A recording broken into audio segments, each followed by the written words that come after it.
Dear beautiful souls, let's speak about it.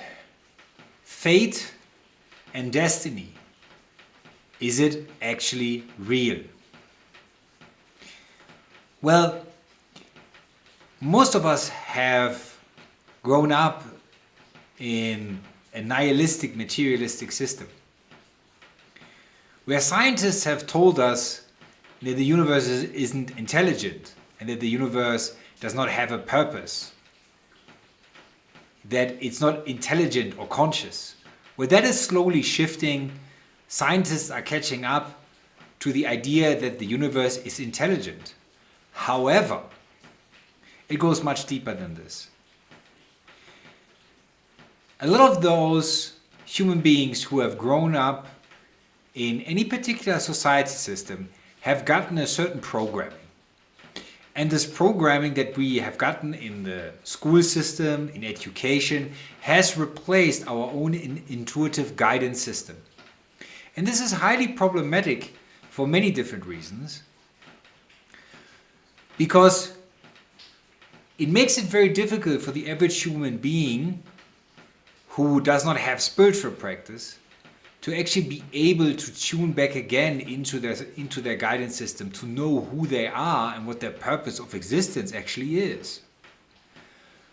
So, with regards to the idea, is destiny or fate real? It's important to understand that the universe is not purposeless. Well, don't take my word for it, try to find it out for yourself. However, I might be able to give you a few hints and pointers to how to actually figure this out. Well, imagine this. All of you came in with what we could call a divine blueprint. Every soul incarnating on the planet came in with a certain mission, a particular something to do, to express and to experience. Now, every time we go against this divine blueprint, we experience subjectively suffering, mental issues, depression, crises, things start not working out, at least from the ego's perspective. But what the ego does not understand, that certain things that do not work out for us are actually not for us, and we are being protected from them working out for us.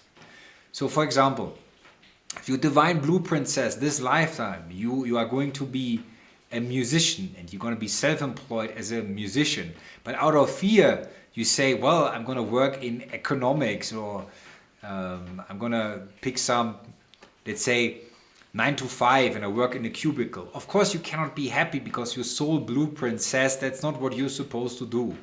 But then the ego wants to dominate the soul and says, well, I want to be motivated in my cubicle. I want to be happy in my cubicle. But it's not going to work like that. It has to do with actually having to give up the job in the cubicle and to follow your passion in order to align with your soul purpose. So it's not that destiny or fate is fixed in all its details. No, there's a general direction of movement. There's a goal that your soul has with this particular incarnation, and the soul tries to convince and slowly, let's say, penetrate through your ego to let you know what that purpose actually is. And your job is to see that your ego isn't real and to begin through spiritual practice, start uncovering this divine blueprint and aligning with it more and more. And with it will come meaning, passion, joy, and a certain sense of fulfillment. Now, they are individual soul blueprints, they are collective blueprints. They are, let's say, cosmological blueprints. A solar system has a particular blueprint of evolution, of where it wants the souls that are reincarnating in the solar system, where it wants them to go. And of course, ultimately, everything initially moves away from God to later then to return to God. And this is destiny that is uncompromising. If you move away from the absolute and you return to the absolute, you cannot make a compromise on the absolute. So that destiny will fulfill itself for the whole universe, and the universe will not stop until this is made reality. Yes, but there are certain forms of divergence, there are areas of self-expressions, there are areas of experiments, especially for an individual that has, let's say, a certain range of free will within the physics of, let's say in this case, human experience, where you can experiment a little bit, where you can express yourself a little bit, where you can get to know yourself by trying out different pathways. But ultimately, when we move back into who we really are, again, I'll give you the example of the structure of the pyramid. At the bottom of the pyramid, plenty of wiggle room, plenty of free will, but the more you close into the pinnacle of the pyramid, the smaller the space gets, the more calibrated and precise it gets, and the closer we get to something that is universal, the less can we be specific. So the wiggle room is shrinking. It's like a homing in on truth.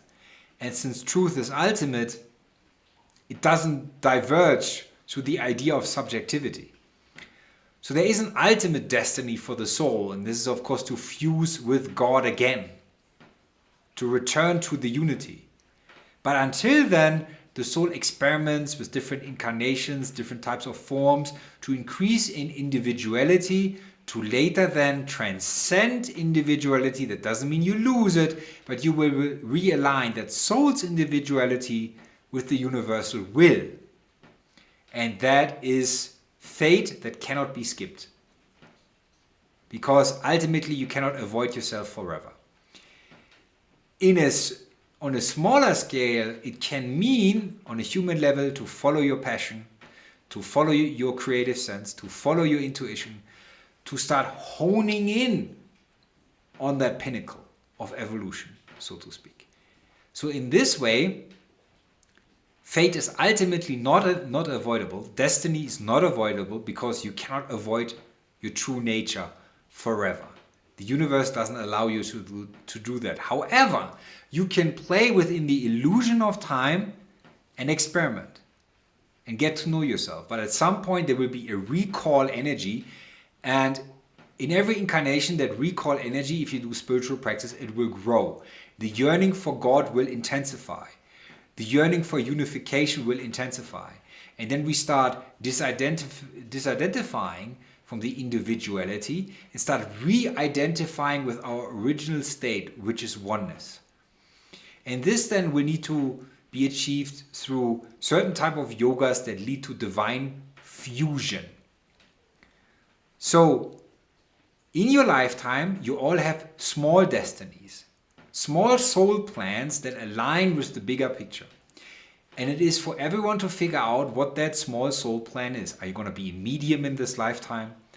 Are you going to be a doctor? Are you going to be a pilot? What is it that your soul said is going to be meaningful in this lifetime? But it is not what you choose to do out of the practicality that you believe is, let's say, it's not really practical. It's basically fear disguising itself as practicality. Because of money, I need to take this banking job. But it's not going to fulfill you. And you're not going to find peace in there. Peace is only possible if we follow our destiny, which is our true nature. Contemplate that, my friends. Be well.